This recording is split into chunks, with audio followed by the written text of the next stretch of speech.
Play group हमारा 29 का work है ट्यूसडे। उर्दू रीडिंग में हमने पढ़ना है हे हाथी, हे हाथ, हे हाथी, हे हिरन।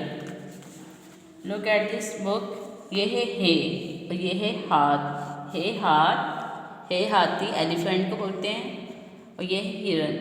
ठीक है, ये आपने उर्दू रीडिंग याद करनी है। नेक्स्ट हमारा उर्दू कॉपी वर्क है।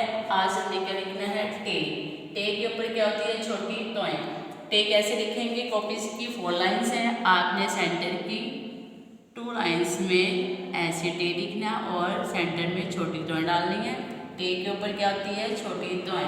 ओके, नेक्स्ट हमें ओरल करना है इस्लामिक का सवाल नंबर 2। हमारे मजहब का नाम क्या है? आंसर है इस्लाम। जनरल नॉलेज का क्वेश्चन नंबर 3 करना है। How many colours in our national flag? हमारे झंडे के कितने कलर हैं? 2 कलर्स, ग्रीन एंड व्हाइट।